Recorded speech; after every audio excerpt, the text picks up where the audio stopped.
नमस्ते सर। आचार्य जी सादर नमस्ते। आचार्य जी सादर नमस्ते सभी को नमस्ते। चलिए मंत्र पाठ। ओम सहनाववतु सहनौ भुनक्तु सह वीर्यं करवावहै तेजस्विनावधीतमस्तु मा विद्विषावहै। ओम शांति शांति शांति।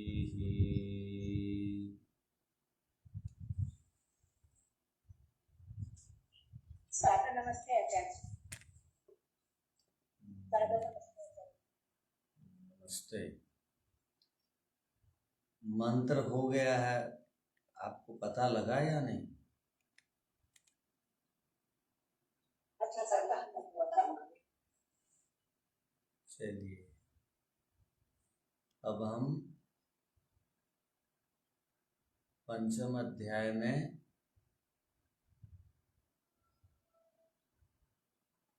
30वें सूत्र से पढ़ेंगे।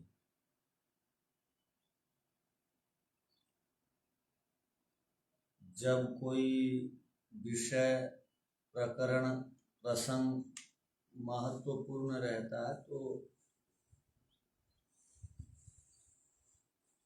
वो विषय को समझाने के लिए समय लग जाता है, और यदि जिस विषय को समझने के लिए अधिक समय लगा वो विषय आपके लिए सरल होना चाहिए। तो ये विषय आपके लिए सरल हो गया ना? जी आचार्य जी। तो वही व्याप्ति का प्रसंग चल रहा है, क्योंकि तत्व ज्ञान के लिए अनुमान प्रमाण की आवश्यकता है। अनुमान प्रमाण की विशेषता है प्रत्यक्ष प्रमाण और शब्द प्रमाण और अनुमान प्रमाण। ये तीनों प्रमाणों में से दो प्रमाण तो प्रत्यक्ष हैं, एक ऋषियों के द्वारा प्रत्यक्ष किए गए हैं और वो बताए जाते हैं, उसको शब्द प्रमाण। उसमें भी कोई शंका, संशय और डाउट किसी को भी नहीं होना चाहिए शब्द प्रमाण पर, क्योंकि वो भी प्रत्यक्ष किए गए विषयों को शब्द प्रमाण के माध्यम से बताया जाता है। हमने नहीं किया प्रत्यक्ष। कई बार बच्चे जब छोटे रहते हैं, नादान रहते हैं, तब माताजी और पिताजी जो कुछ भी कहते हैं उसको वो क्या समझते हैं, उसमें वो विकल्प नहीं रखते हैं और संशय नहीं रखते हैं, उसको कर देते हैं। और माता पिता भी कभी भी बच्चों का अहित हो इस विचार से कुछ भी नहीं बोलते।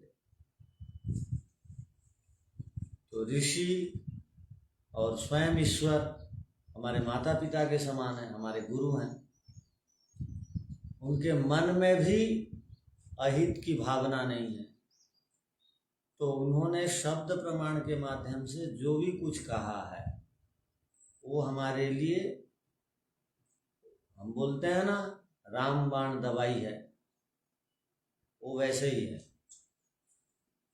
उससे आगे बढ़ने के लिए प्रयत्न नहीं करना चाहिए। लक्ष्मण रेखा का अतिक्रमण ना हो, उसके अंदर रहें। तो शब्द प्रमाण भी महत्वपूर्ण है, वो भी प्रत्यक्ष का एक भाग ही है। और हम जो प्रत्यक्ष करते हैं वो भी सबसे बड़ा प्रमाण है, प्रत्यक्ष प्रमाण। ध्यान रखिए, प्रत्यक्ष प्रमाण सबसे बड़ा प्रमाण है। बाकी दो प्रमाण प्रत्यक्ष के आगे बौने साबित होते हैं, किंतु हर पदार्थ का तो प्रत्यक्ष नहीं होता है और सब लोग शब्द प्रमाण की महिमा को जाने जरूरी नहीं। तो उस स्थिति में हम लोगों को अनुमान की आवश्यकता होती है, इसलिए अनुमान को इतना अधिक महत्व दिया गया है। आपको क्या बोलना है नरेश जी को? आचार्य जी नमस्ते। आचार्य जी, मैं थोड़ी सी मेरी शंका इसमें ये थी, जैसे जो 5 अवयव हैं, प्रतिज्ञा, हेतु, उदाहरण, उपनय और निगमन, तो इसमें जो व्याप्ति हम किसको कहेंगे? उदाहरण को व्याप्ति कहेंगे, जहां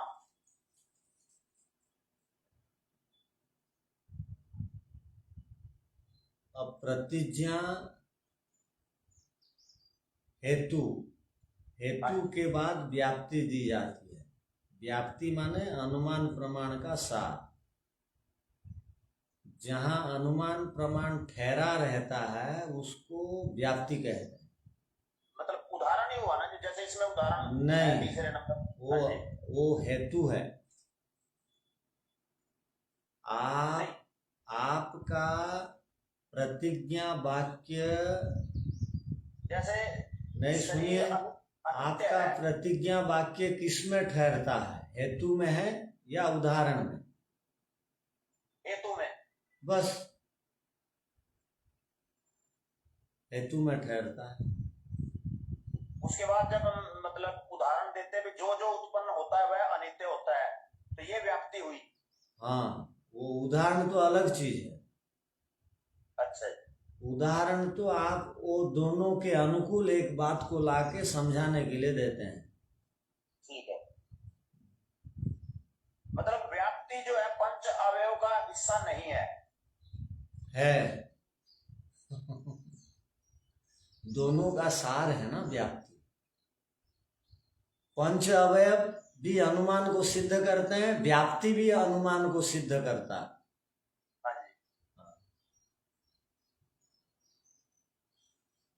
नहीं, मतलब जैसे जो पंच अवयव हैं ये अनुमान प्रमाण को सिद्ध करते हैं पांचों को लगाने के पश्चात, और व्याप्ति जो हम बोलते हैं वो मतलब इटसेल्फ सिद्ध होती है, तो जो वो व्याप्ति हुई, उसके लिए अलग से कुछ कहने की आवश्यकता नहीं है।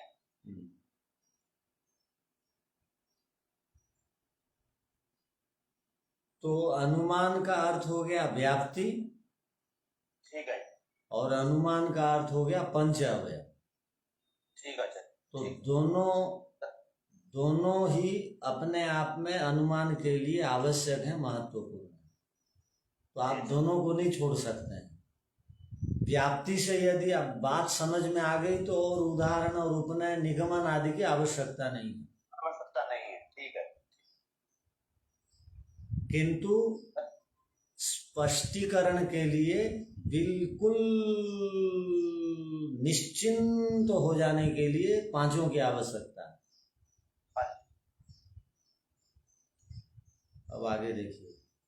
आचार्य जी यही रहा ना, प्रतिज्ञा हेतु इसका जो संबंध नहीं है वो तो व्याप्ति है ना, ऐसे ही अभी जो बताए हैं इसको मुझे समझ में आया। प्रतिज्ञा और हेतु उसका जो संबंध है वो संबंध नहीं है,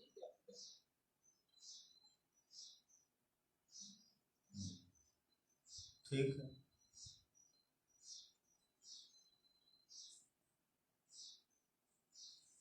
जो नियत संबंध है, कार्य कारण संबंध है, वो व्याप्ति है। वो दोनों बातें आ जाती हैं तो हम उसको व्याप्ति बोल रहे हैं। प्रतिज्ञा की और हेतु की बात में वो व्याप्ति में आ जाती है। धन्यवाद। तो अब आगे देखिए। अब प्रश्न, यहाँ एक प्रश्न उपस्थित हो रहा है। क्या? ननु, 30वां सूत्र देखिए। ननु कार्य कारणयोर नियत धर्म साहित्यम व्याप्तिर् या खलु उक्ता सा किं ताभ्यां कार्य कारणाभ्यां तत्व अनंतरम अस्ति इति आकांक्षायाम उच्यते। ननु, यहाँ प्रश्न है, कार्य कारण और नियत धर्म साहित्यम व्याप्ति, कार्य और कारण का जो निश्चय धर्म है उसको व्याप्ति कहते हैं। दोनों का साथ साथ रहने का नाम व्याप्ति है। व्याप्ति एक से संभव नहीं है, दोनों के निश्चय संबंध को और दोनों के एक साथ रहने को व्याप्ति कहते हैं। साहित्य माने एक साथ रहना। या खलु उक्ता सा किं ताभ्याम कार्य कारणाभ्याम तत्व अंतरम अस्ति, ये जो व्याप्ति है ये कार्य कारण से कोई अलग चीज है क्या? कार्य कारणाभ्याम माने कार्य कारण से, कार्य कारण से हट करके ये एक तत्व है क्या? अंतरम कोई अलग है क्या? ऐसे प्रश्न पूछा गया। अर्थात कार्य और कारण दोनों के निश्चित नियत संबंध का नाम, दोनों के एक साथ ठहरने का नाम व्याप्ति है। वो जो व्याप्ति बनी वो व्याप्ति कार्य से और कारण से अलग है क्या? ये प्रश्न है। अर्थात व्याप्ति क्या चीज है? व्याप्ति क्या है? वो द्रव्य है, गुण है या कर्म है? क्या है? कार्य और कारण के बीच में जो नियत निश्चित संबंध है उस धर्म का नाम व्याप्ति है। ये तो कह दिया आपने।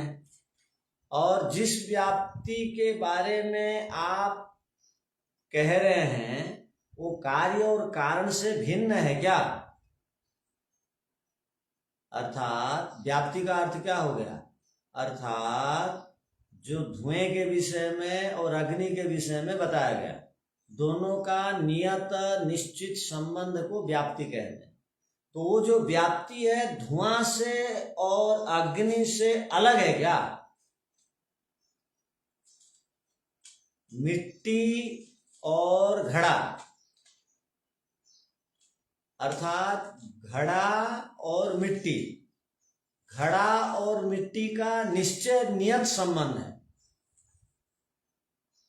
अर्थात जहां जहां भी घड़ा है वहां वहां मिट्टी है, बिल्कुल सच है। और जहां जहां मिट्टी है वहां घड़ा है ही, ये नहीं कह सकते हैं। घड़ा और मिट्टी का एक तरफ व्याप्ति है, ठीक है। तो ये घड़े से मिट्टी से जो व्याप्ति है कोई अलग पदार्थ है क्या? इस पर अब कहा जाएगा। भूमिका समझ में आई या नहीं? जी आचार्य जी। जैसे पिता और पुत्र हैं, पुत्र और पिता है,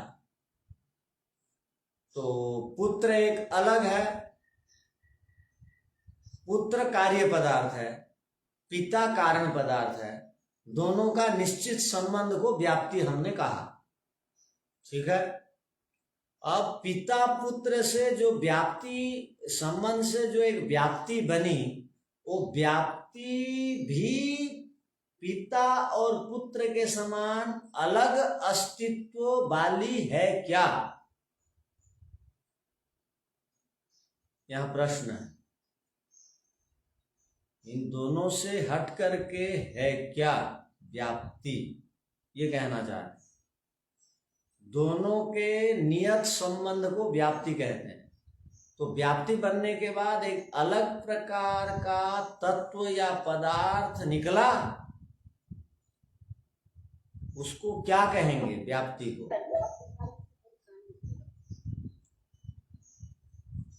क्या निकलेगा या नहीं देखिए आप, सूत्र देखिए। न तत्वांतरम, इसी को पढ़ दिया गया, न तत्वांतरम वस्तु कल्पना प्रसक्ते है। तो वस्तु कल्पना अप्रसक्ते, वस्तु कल्पना प्रसक्ते। तो यहाँ पर क्या कहा गया, इसको आप समझिए। यहाँ ये कहना चाह रहे हैं, ये जो दो कार्य और कारण के बीच का जो संबंध है, वह जो व्याप्ति है, ये जो व्याप्ति है ये भिन्न वस्तु नहीं है। न तत्वांतरम, ये भिन्न वस्तु नहीं है। व्याप्ति कोई भिन्न पदार्थ नहीं है। क्यों? यदि व्याप्ति को भिन्न पदार्थ मानेंगे, यदि व्याप्ति भी एक कार्य के समान, कारण के समान भिन्न पदार्थ है, इसको यदि स्वीकार करेंगे तो वस्तु की कल्पना का, प्रसंग का दोष आ जाएगा। एक नई, एक तीसरी वस्तु की कल्पना मानी जाएगी और वो एक बड़ा दोष है, मिथ्या दोष लग जाएगा। बस कल्पना कर ली गई, साक्षात तो है नहीं व्याप्ति कोई पदार्थ वस्तु, किंतु उसको मान ली गई। कल्पना करके मानना ये कभी भी ठीक नहीं है। इसी को कहा वस्तु कल्पना प्रसक्ते, एक प्रसंग, ये एक दोष आ जाए। एक वस्तु की कल्पना कर दी गई और वो वस्तु साक्षात नहीं है और हम बोले जा रहे हैं कि व्याप्ति भी एक वस्तु है। ध्यान रखिए, कार्यत्व में कार्य गुण सर्वदा रहता है, कारणत्व में कारण गुण सर्वदा रहता है। कार्य और कार्यत्व, कारण और कारणत्व, कारण में कारणत्व रहेगा। कारण, हर कारण में कार्य बनाने का सामर्थ्य है और हर कार्य में कारण के गुण विद्यमान है। दोनों अपने गुण से अलग नहीं है और दोनों धर्मी के धर्मी हैं, दोनों धर्मी हैं। उन दोनों धर्मियों में व्याप्ति रूपक धर्म विद्यमान रहता है और जो धर्म होता है वो कभी धर्मी नहीं रहता है, कभी धर्मी नहीं कहलाता है।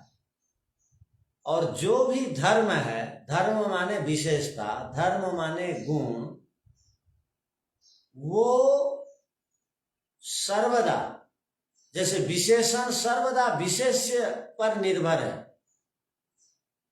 राम एक आज्ञाकारी बालक है।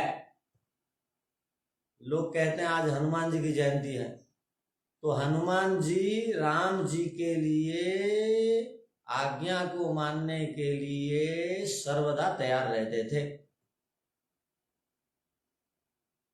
हम लोग कहते हैं तो राम जी जैसे पिता के आज्ञाकारी थे, वैसे ही हनुमान जी आज्ञाकारी थे। हनुमान बलशाली पुरुष हैं, तो हनुमान हो गया विशेष्य, बलशाली हो गया विशेषण।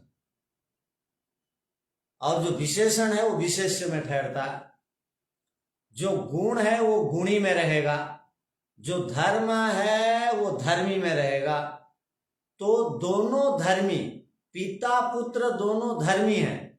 उन दोनों धर्मियों में ये व्याप्ति धर्म ठहरता है, इसलिए ये अलग से सत्ता वाली नहीं है। व्याप्ति अलग से इसकी सत्ता नहीं है, तीसरी कोई वस्तु नहीं है व्याप्ति। इसलिए व्याप्ति को तीसरी वस्तु के रूप में कल्पना नहीं करनी चाहिए, ये कहना चाहते। यदि करेंगे वो साक्षात उपलब्ध नहीं है, आप कल्पना कर रहे हैं तो वो मिथ्या कल्पना है। मिथ्या कल्पना को क्या कहते हैं?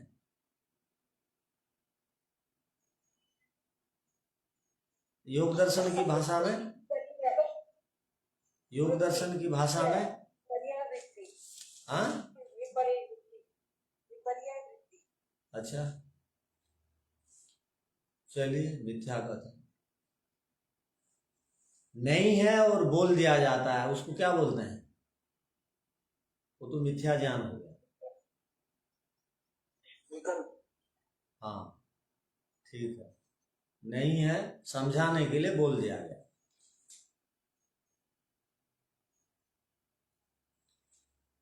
तो व्यवहार के लिए आवश्यक हो जाते हैं कई बार विकल्प, किंतु वास्तविकता नहीं उसमें। तो यहां पर बात समझ में आ गई होगी। भाष्य को देखिए, तत्वांतरम न व्याप्ति ही खलु कार्य कारणाभ्याम तत्वांतरम वस्तुअंतरम ताभ्याम भिन्नम तृतीयम वस्तु नास्ति। ये जो व्याप्ति है, ये कार्य और कारण से भिन्न कोई अन्य तत्व नहीं है, ये कहना चाह रहे हैं। कार्य और कारण से भिन्न कोई अन्य तत्व नहीं है। जिस प्रकार कारण एक वस्तु हो गई, कार्य एक वस्तु हो गई, इन दोनों से भिन्न तृतीय वस्तु नहीं है, ये कहना चाह रहे हैं। क्यों नहीं है? अब बता रहे हैं कारण। कुतः, क्यों नहीं? वस्तु कल्पना प्रसक्ते, वस्तु कल्पना प्रसंग दोषात्, वस्तु कल्पना का प्रसंग दोष आ जाएगा। अगर ऐसा हम मानेंगे तो ये जो तीसरी चीज है उसको मानना पड़ेगा, और तीसरी चीज तो साक्षात है नहीं, वहां कल्पना का दोष आ खड़ा हो जाएगा। कल्पना करके बता दी गई, साक्षात है नहीं। अर्थात वस्तु है नहीं और मान रहे हैं, उसको बोलते हैं कल्पना दोष। कल्पना दोष का प्रसंग यहां आ रहा है, ध्यान रखिए। तो क्या कल्पना का अर्थ क्या हो गया? कल्पना प्रसंग का अर्थ क्या हो गया? वस्तु है नहीं और मान ली जा रही है। वस्तु है नहीं और मिथ्या कल्पना कर दी गई, ये विकल्प है, विकल्प है। तो मिथ्या ये दोष है या गुण है? दोष है। सीधी सीधी बात, दोष तो है। मिथ्या बोलना ठीक नहीं है। तो अब भाष्यकार जो है और सूत्रकार जो है अपनी बात की पुष्टि के लिए क्या बोल रहे हैं, देखिए। वो अल्प विराम के बाद जो पंक्ति है उसको देखिए। न ही धर्मः कदाचि धर्मी भवति। कोई भी धर्म जो है धर्मी नहीं होता है। कोई भी धर्म धर्मी नहीं होता, ध्यान रखिए। जो धर्म होता है वह कभी भी धर्मी नहीं हो सकता। व्याप्तिस्तु धर्म, ये जो व्याप्ति है, जो अनुमान प्रमाण का आधार है, जो पंच अवयव का भी आधार है, ये जो व्याप्ति है, व्याप्तिस्तु धर्म, व्याप्ति जो है वो धर्म है। धर्म का अर्थ क्या हो गया? धर्म और धर्मी, गुण और गुणी। तो गुणी किसको बोलेंगे? जिसमें गुण रहता है जी। ठीक। धर्मी को। अब धर्मी किसको बोलेंगे आप? जिसमें गुण का धर्म फैलता है। आप धर्मी है या धर्म है? कारण को धर्मी कहेंगे ना आचार्य जी? धर्मी है। धर्मी है। जैसे आग का धर्म है तपाना। तो आप धर्मी है या धर्म है पूछ रहे हैं? धर्मी है। हाँ, हम धर्मी हैं। ठीक है। आप में कुछ कुछ धर्म है या नहीं? सत्य बोलना, यम नियम का पालन करना है ना? जी आचार्य जी। तो ठीक है, आप धर्मी हो। तो कार्य और कारण ये जो दो थे, इसी को कहा गया धर्म धर्मी, या इनसे हट करके जो है उसको कहा जा रहा है धर्म धर्मी? यहां जो कार्य और कारण है उसी को धर्म धर्मी कह रहे हैं। या इससे हट करके व्याप्ति को धर्म कह रहे हैं, ये बताइए। कारण और कार्य को धर्म कहते हैं। यहाँ व्याप्ति को समझाने के लिए तर्क दे रहे हैं, ध्यान रखिए। वो जो कार्य और कारण है ना, वो दोनों धर्मी है। जैसे मिट्टी क्या है? कारण है, वो धर्मी है। और घड़ा क्या है? कार्य है, वो भी धर्मी है। घड़ा कार्य है, वो भी धर्मी है। क्यों? घड़ा में बहुत सारे धर्म है। वो पानी को ठंडा करता है, इसका एक बड़ा धर्म है। पानी को ठहरा के रखता है, ये एक बड़ा धर्म है। पानी को खराब होने नहीं देता है, ये एक बड़ा धर्म है। तो ये सब धर्म उसमें हैं। तो यहाँ पर तर्क दे के समझा रहे हैं, दोनों के दोनों धर्मी बताए, और व्याप्ति जो बनी उसको धर्म कह रहे हैं। इसको ध्यान रखिए। व्याप्तिस्तु धर्म, कार्य कारण और सहभावे नियतो धर्म। कार्य और कारण के साथ ये निश्चित रूप में ये व्याप्ति धर्म रहता है। तस्मात्, इसीलिए व्याप्ति कार्य कारणाभ्याम भिन्नम, व्याप्ति कार्य और कारण से बिल्कुल भिन्न है। वस्तु अंतरम नास्ति, और वस्तु अलग कोई वस्तु है, बिल्कुल भिन्न है, ऐसी बात नहीं है।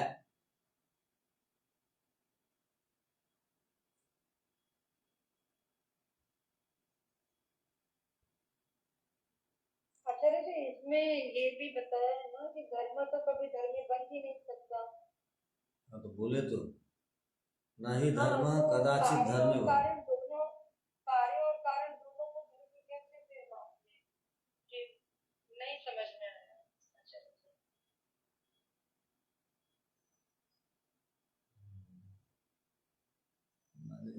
क्यों नहीं आया समझ में? कारण जो रहता है उसमें गुण ही तो कारण ही रहता है, और उसके जो गुण रहते हैं वो कार्य में रहते हैं। तो यहाँ व्याप्ति को तो नियम बताया है, और जो नियम बताया है वो कार्य और कारण के आधार पर बनाया हुआ है ना व्याप्ति। तो वो तो आधार है, तो फिर उसको वो दोनों में रहने वाला धर्म बता रहा है व्याप्ति को। दोनों में रहने वाला धर्म व्याप्ति है, इसलिए कार्य को भी धर्मी बताया और कारण को भी धर्मी बताया। वो दोनों यदि धर्मी नहीं होंगे तो उसमें रहने वाला धर्म ये नहीं कहलाए, इसको अलग से धर्म कहा गया। और चलो बताइए आप, वो जो पुत्र और पिता हैं वो दोनों के दोनों धर्मी हैं या नहीं? वो तो चेतन पदार्थ तो ठीक है, और सुनिए अब, वो ही लड़का जब बन जाएगा पिता, तो वो फिर कारण बन जाएगा, वो अलग बात है। अब मिट्टी और घड़ा, ये दोनों धर्मी बन रहे हैं या नहीं आपके मत में? बन रहे हैं। वो जब घड़ा दोबारा मिट्टी बनेगा, वो अलग बात है। वो जब बन जाएगा तब देखा जाएगा, वो कारण कहलाएगा, वो घड़ा मिट्टी बनने के बाद। किंतु अब तो नहीं है ना। वैसे ही धुआं एक अलग द्रव्य है या नहीं?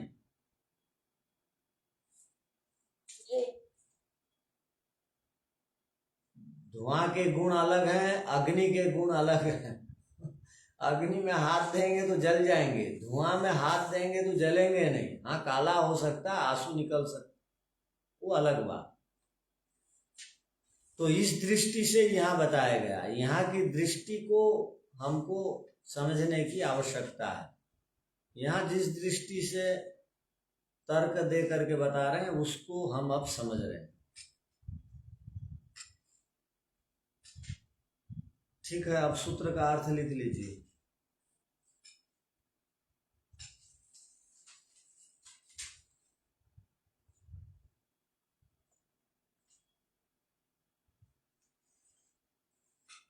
अब प्रश्न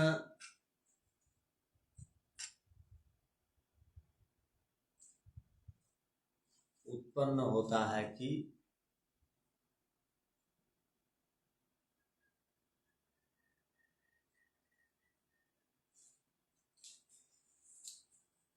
व्याप्ति क्या चीज है,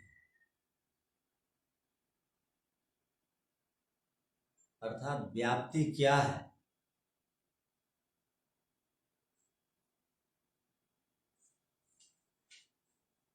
वो अपने आप में एक पदार्थ है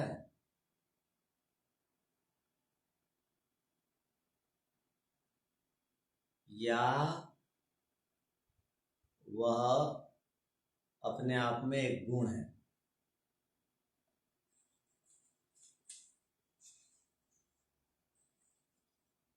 प्रश्नवाचक। प्रश्नकर्ता दोबारा कहता है कि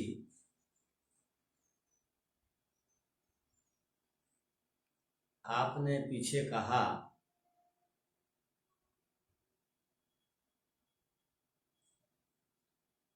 कार्य और कारण के बीच में जो नियत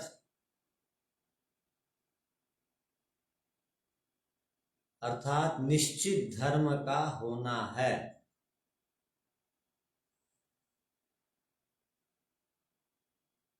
उसको व्याप्ति कहते हैं।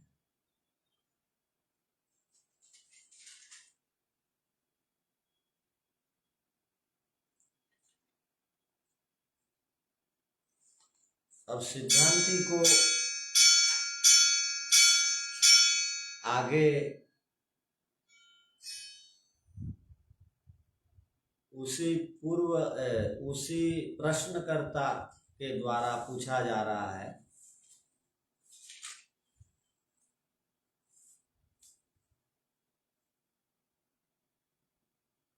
ये जो व्याप्ति है क्या कार्य और कारण से भिन्न है?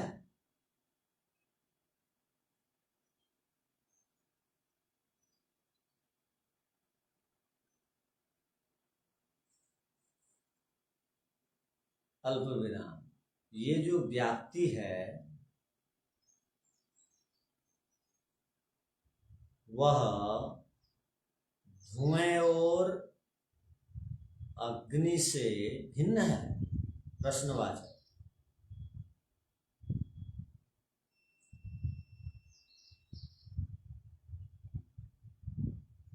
वह घड़े और मिट्टी से भिन्न है।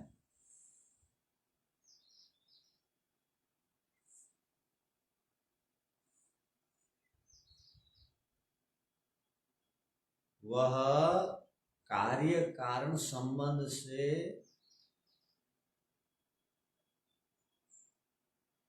हटकर के कोई नया द्रव्य है क्या?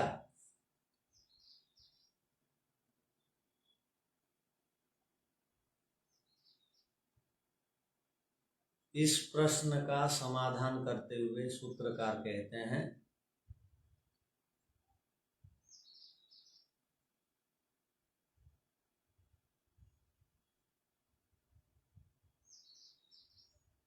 यह जो व्याप्ति है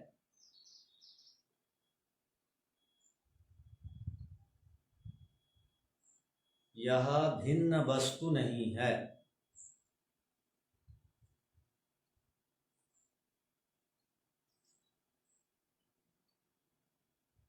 कोई भिन्न द्रव्य नहीं है।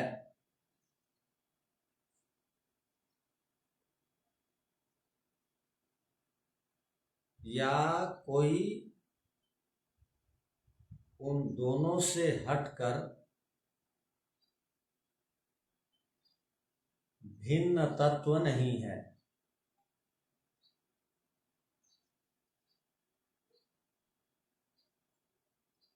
क्यों?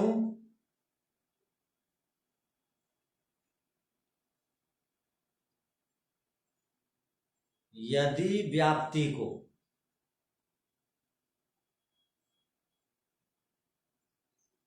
कार्य और कारण से,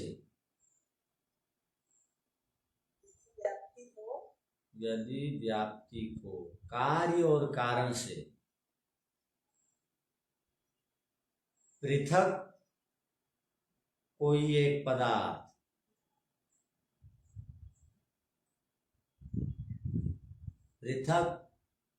पदार्थ के रूप में स्वीकार किया जाएगा तो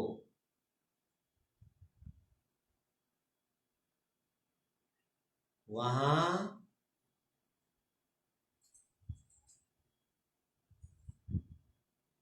कल्पना का दोष का प्रसंग आ जाएगा।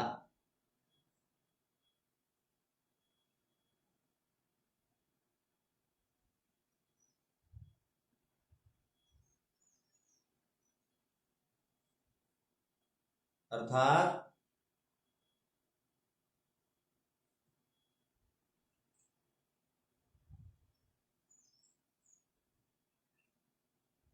वास्तव में तो पदार्थ है नहीं,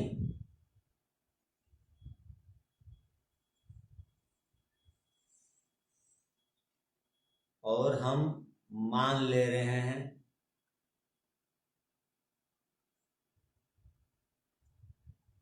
इसको कल्पना कहते हैं।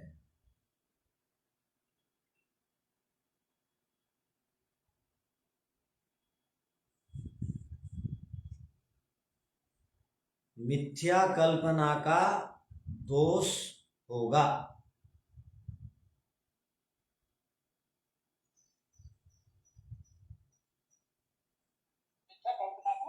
दोष आ जाएगा।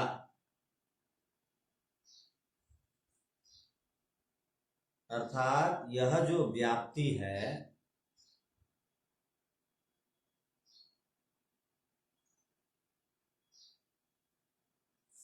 कार्य और कारण से भिन्न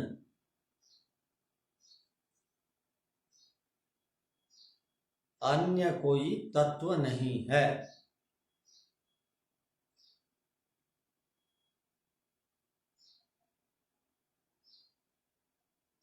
कार्य एक अलग वस्तु है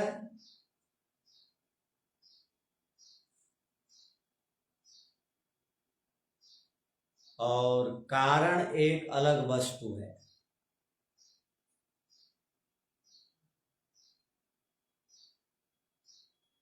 इन दोनों से भिन्न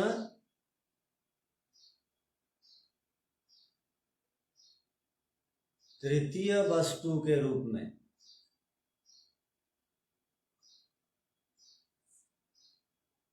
हम व्याप्ति को नहीं मान सकते।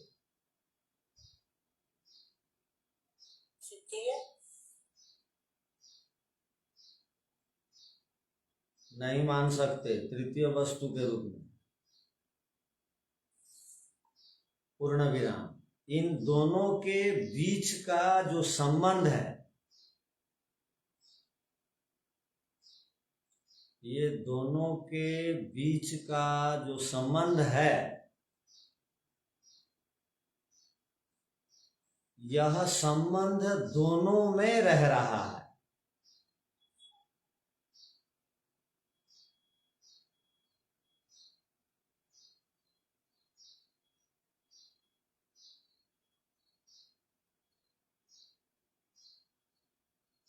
ये जो संबंध है ये दोनों में रह रहा है।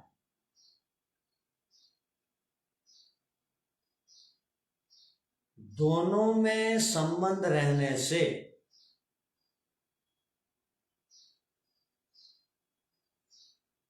व्याप्ति धर्म नहीं बनती,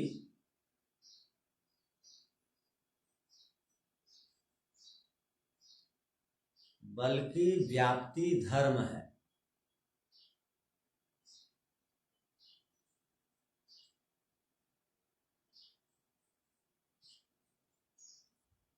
अर्थात बल की व्याप्ति, बल की धर्म है,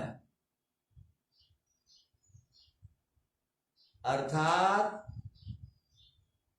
कार्य और कारण पर व्याप्ति आश्रित है।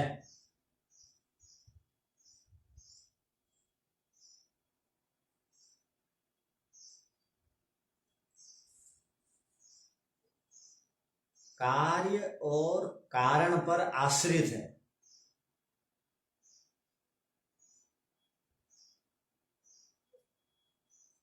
अतः जो धर्म है वह धर्मी नहीं बन सकता।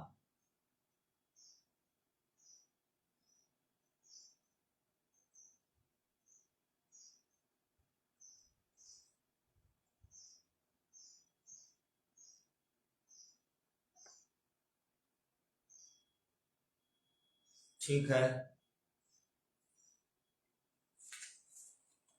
अब देखिए यहां क्या कहा गया। आगे केवल भूमिका देख लीजिए, आप समझ जाएंगे अब कि व्याप्ति अपने आप में वस्तु नहीं है, पदार्थ नहीं है, द्रव्य नहीं है, मान ले। और आपने वस्तु तत्व के रूप में उसको स्वीकार नहीं किया, न तत्वांतर, उसको तत्व के रूप में आपने स्वीकार नहीं किया। तो अब ये बताइए, अवस्तुत्वे पुनः किम स्वरूपा, वो वस्तु नहीं है तो व्याप्ति किस रूप वाली है, किस स्वरूप वाली है? तो व्याप्ति किस स्वरूप वाली है उसको बताने के लिए एक सूत्र यहां बनाया गया। व्याप्ति इस स्वरूप वाली है। जैसे ईश्वर का स्वरूप क्या है, तो हम बोलते हैं क्लेश कर्म विपाक आशय अपरामृष्ट पुरुष विशेष ईश्वरा, ये ईश्वर का स्वरूप हो गया।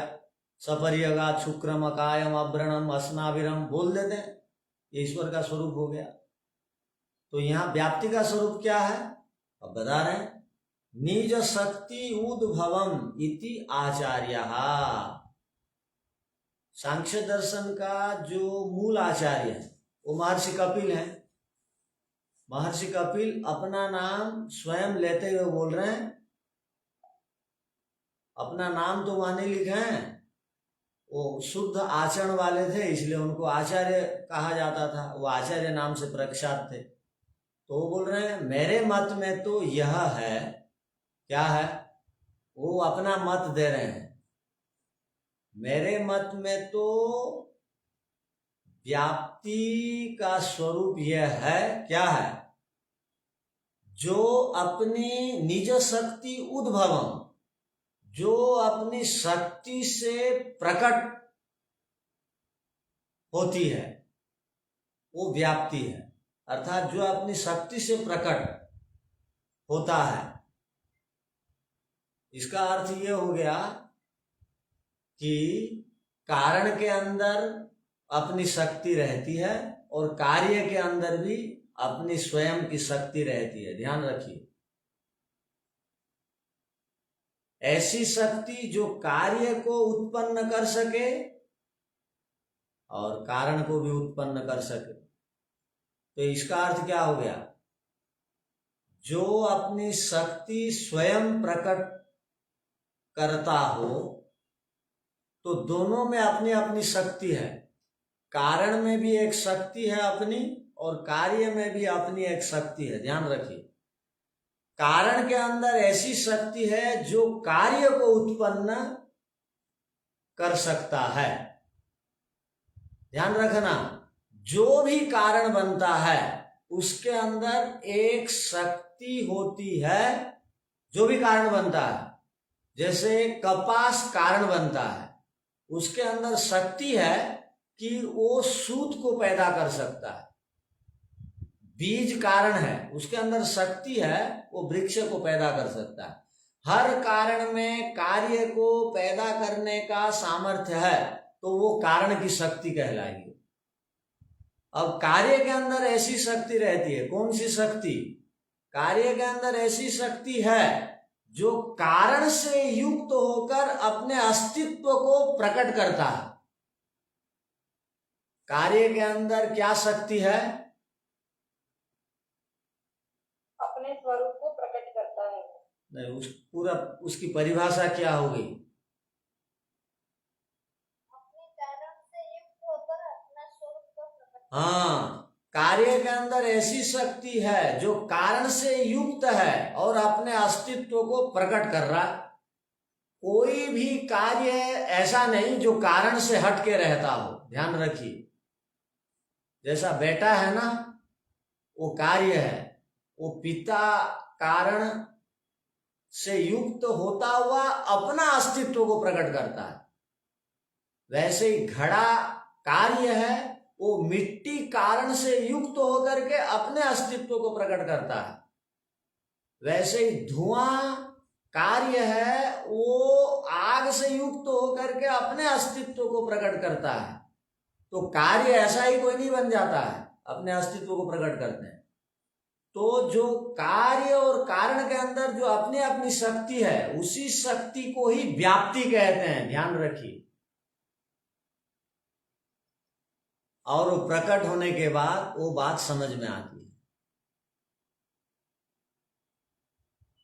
वो प्रकट होने के बाद समझ में आती है व्याप्ति।